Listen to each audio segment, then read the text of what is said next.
Nous sommes toujours en direct depuis le Parc des Princes et le salon UrFutur. On parle de votre avenir, on vous fait découvrir des écoles, des formations, des concours, des entreprises qui recrutent. Enfin, tout pour que l'avenir soit le plus serein. C'est tout ce que l'on vous souhaite. On va parler d'un thème vraiment important. Quelles sont les bonnes questions à se poser pour faire son choix d'orientation? C'est vrai que c'est la question et c'est la question qu'on va se poser pendant 2 jours ici. Pour en parler, j'ai le plaisir d'accueillir Charlotte Oudot. Bonjour. Bonjour. Merci d'être avec nous, responsable admission et concours à la FESIC. Ça veut dire Alors, quoi, FESIC? FESIC, c'est la Fédération des enseignements supérieurs d'intérêt collectif.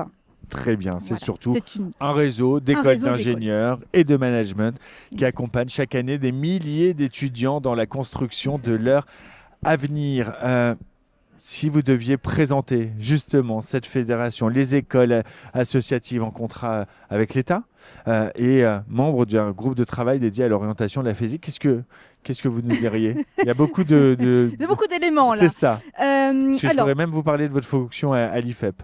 à l'ISEP. L'ISEP, pardon. Non, c'est pas grave. Ça fait beaucoup d'écoles, vous l'avez dit, beaucoup de formations. Donc la FESIC, c'est un réseau d'une trentaine d'écoles, toutes sous statut associatif, sous contrat avec l'État, avec le label ESPIG. Donc nous œuvrons vraiment dans l'intérêt collectif, le bien commun.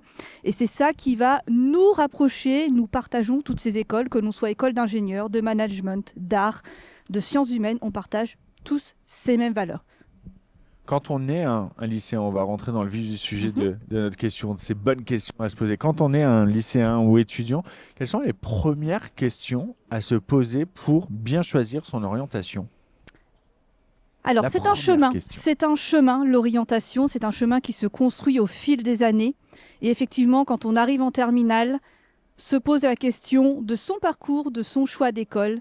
Et l'une des premières questions, c'est est-ce que ma formation est déjà présente sur Parcoursup? C'est déjà un premier point. Premier point qui va conditionner tout le reste, puisqu'effectivement, une formation sur Parcoursup, c'est une formation qui est contrôlée. Les formations de la FESIC dans l'ensemble du paysage des formations, ce sont toutes des formations qui sont contrôlées par l'État. Donc des formations de qualité. Et ça, c'est vraiment important pour choisir son orientation. En premier lieu. Ça, c'est le premier lieu. Qu'est-ce qui distingue les écoles de la FESIC et en quoi elles offrent une réponse pertinente justement à toutes ces interrogations d'orientation?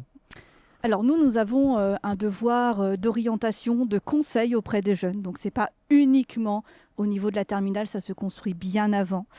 Et nous allons apporter des écoles de qualité, l'excellence académique. En entrant dans nos écoles, les élèves et leurs parents sont assurés d'avoir une formation de qualité, diplômante, contrôlée par l'État et qui offre des débouchés sérieux à l'issue du diplôme.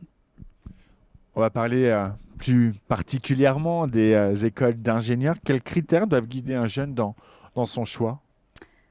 Alors déjà, est-ce qu'il aime l'ingénierie? Qu'est-ce qu'il en pense? Comment il se le représente? Et derrière, prendre contact avec les écoles. Nous organisons beaucoup d'événements, salons, forums, JPO. Donc prendre contact avec les écoles, toucher du doigt ce qu'est l'ingénierie, et puis par la suite, trouver sa voie. Un mot peut-être aussi pour les jeunes femmes. Moins de 30% représentées dans les métiers des ingénieurs. On a besoin d'elles? Exactement. Alors, l'ingénierie, c'est un secteur pas évident pour les jeunes femmes, pas évident en représentation. À l'ISEP, on a la chance d'être une école du numérique et qui accueille 27% de jeunes femmes. On est l'école du numérique qui accueille le plus de jeunes femmes.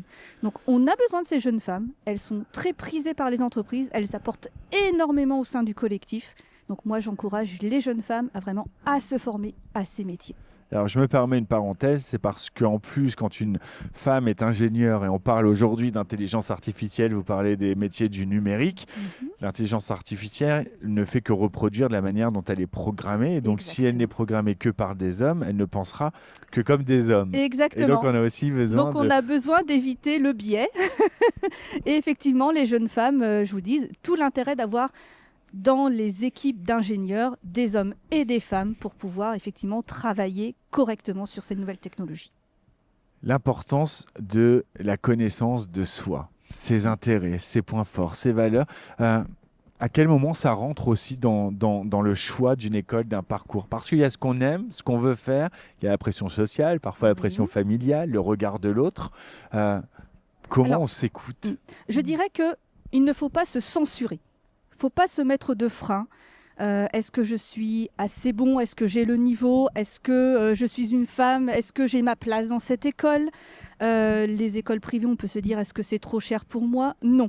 On a des solutions. Nous sommes des écoles qui sont ouvertes à l'écoute. Et nous sommes des écoles aussi qui ont des vocations sociales. C'est-à-dire que, par exemple, je vais parler pour une école que je connais bien, la mienne, on a tout un dispositif de bourses au mérite, de bourses sociales également, qui sont là pour aider les jeunes. Donc je dirais, le premier point, c'est pas de censure. Pas de censure, on se fait confiance. On se fait confiance. Ça fait du bien, ça aussi. Il y a des milliers de jeunes qui viennent ici au Salon Your Futur durant ces 2 jours au Parc des Princes. Très certainement, ils hésitent dans leur parcours. Mhm. Ils ne savent pas. Déjà, c'est pas grave de ne pas savoir. C'est normal. je C'est même dirais. normal. C'est presque normal. Mais si vous deviez leur donner quelques conseils, qu'est-ce que vous leur diriez là? De toucher à tout. Ils sont dans une phase déterminante. Ils doivent toucher à tout. Allez dans les écoles faire de l'immersion. Renseignez-vous sur les métiers. Réseautez autour de vous. Parlez à vos proches. Parlez à vos enseignants. Ils vont vous conseiller. Ils vont vous dire à quoi correspondent ces métiers que vous visez. Et c'est ça qui va vous aider à choisir. Et puis, si on fait pas le bon choix du premier coup, c'est pas très grave non plus. Et si on ne fait pas le bon choix, on a le droit à l'erreur. Voilà. Exactement. Et on peut tout à fait rebondir, se réorienter sans aucun préjudice. Parfois, le deuxième choix est meilleur que le premier. Parfois. Merci beaucoup, Charlotte Oudot, pour ces éclairages précieux et cet échange positif. Ça fait du bien aussi vous en de se prie. dire qu'on a le droit de se planter, qu'il faut s'écouter, qu'on a besoin de femmes dans l'ingénierie. Ça fait vraiment du bien. Merci beaucoup. Je rappelle que la FESIC est partenaire de ce salon Your Futur. On peut donc venir à votre rencontre et se faire Bien du sûr. bien jusqu'à Eh ben demain. voilà, avec Soir, grand plaisir. voilà, On vous venez accueille prendre un avec boost de plaisir. confiance en soi. Ça fait toujours du bien. Merci infiniment. On va continuer à parler de votre avenir dans le salon Your Futur. On est en direct du Parc des Princes. À tout de suite.